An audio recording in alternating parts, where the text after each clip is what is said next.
How to practice self-inquiry in daily life. As I previously mentioned, self-inquiry is not a practice in the literal sense because it does not involve the mind. Instead, the mind activity is under continuous observation by the mirror-like witnessing consciousness which reflects the contents of the mind. The very observation has its own action and there is transformation of the mind. Witnessing consciousness is a heightened awareness and so observes the contents of the mind without any distortion. Our daily life is quite disorderly, which is quite obvious. At present, we are pulsating synchronously with the destructive rhythm of collective mind born out of self-ignorance, with offshoots of greed, ambition, desire, envy, born out of comparing with others, feeling of insecurity with self-imposed isolation, and so fear. All this bring us perennial sorrow and misery, and majority are accustomed to this way of living, not knowing how to come out of it. Some try self-improvement methods, which are nothing but ways of adjusting to this highly corrupt, brutal, monstrous society. And in education, children are conditioned and trained to adjust to the prevailing condition of the society. Is there a way to come out of the disorderly and so miserable life? Yes, there is. It is self-control. Unfortunately, science and religion have not addressed the problems of human. Science says God and godliness does not exist because God cannot be proved in their lab. How can the subjectivity of godliness prove objectively? Can they prove that basis of human existence is not godliness, is not whole manifest universe, is not the proof of godliness? Because science works in the dimension of the self-ignorance, the dimension of known,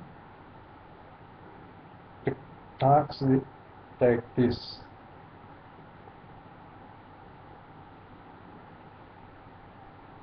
Is it not silly to approach the subjectivity like that?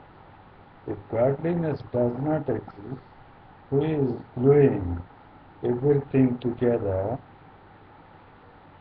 How the cosmos is created out of chaos?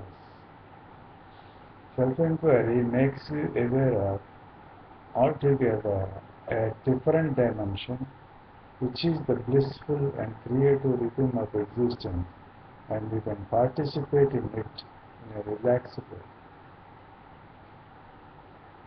We have never allowed us to pulsate with the universal heartbeat of existence by dissolving the ego, either by surrender or through self-inquiry.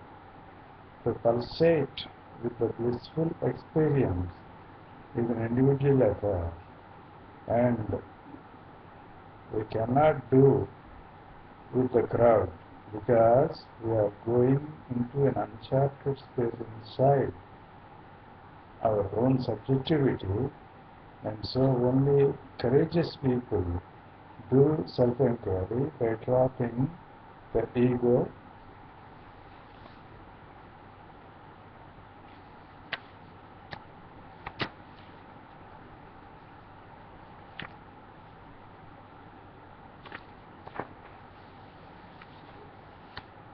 Ego is a dead past. It looks alive because you are giving energy to it. Living with ego is a dead life. You are really alive only when you are egoless. See children, they are egoless. They are unconditioned, they are highly alive and spontaneous. The body, which is made up of 5 elements, is in continuous and dynamic interaction with the nature, with the sun, the stars, the moon. And we are related to them. Our body is not ours. It belongs to whole. Our thoughts are not our whole. Out of ignorance we say me and mine.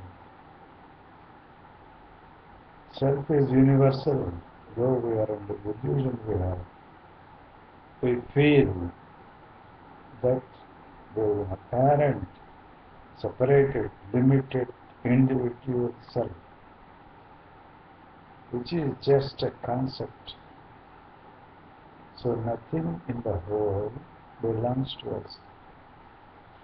We are just a tiny part of the whole,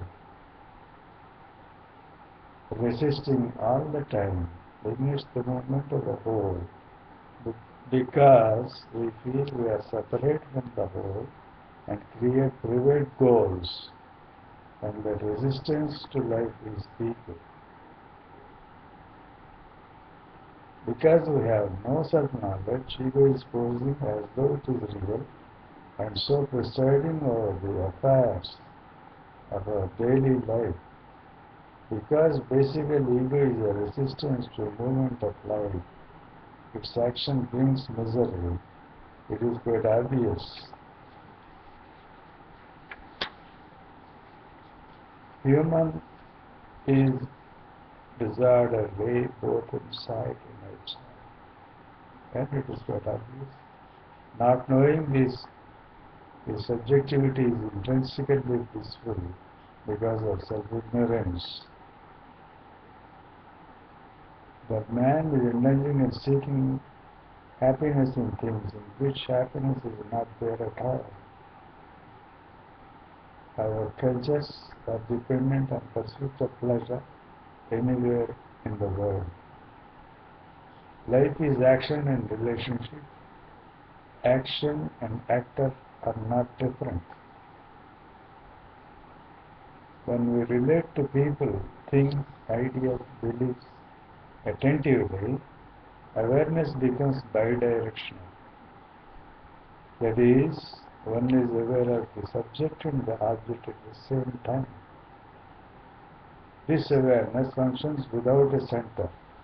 It is called witnessing consciousness. It is like a mirror, reflecting the things as they really are, is its nature. Neither the things have intention to be reflected, nor does this witnessing consciousness have an intention to catch those reflections. Ego process can be uncovered only in relationship, in our daily activities. If one comprehends and so understands the me and the mind in all its daily activities, it prepares the ground for the eternal to be. Eternal cannot be sought and me cannot acquire it. The problem with the humanity is that they wish to have eternal, but they are not particular. They are very particular of keeping the me intact. And all pseudo-religions promise this impossible thing. Eternal comes into being when the mind is quiet, simple, no longer acquisitive, judging, measuring. It is only the simple biological mind that can comprehend the ultimate reality, but not the mind that analyzes and calculates. the way you act is very important. Action done with a motive is binding and it further increases self-ignorance and strengthens the ego. Spontaneous action happens when there is self-knowledge and it has no motive and it is liberating. You are nothing but the past, and ego is the collective name of your whole past. When you don't act out of past, you start living without ego, and you go on renouncing the past each moment.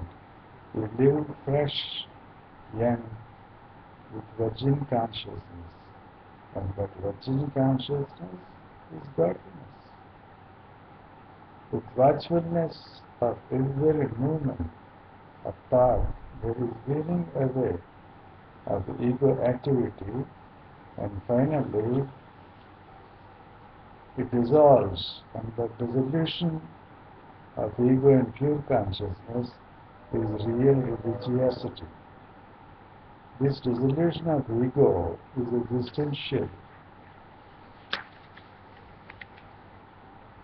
answer to the who am I quest. So let us do who am I inquiry and be free of identity with the ego, which is the root of all human problems and misery.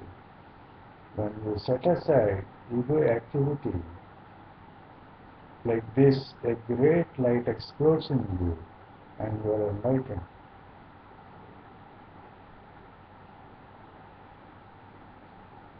This is Satori. It doesn't come from outside. You are not delivered by anybody. You are delivered by your own being. Enlightenment is not ending a spiritual journey, but beginning of a non-ending process in all dimensions of richness. So do self-inquiry and free from identity with the ego and claim the enlightenment, which is your birthright.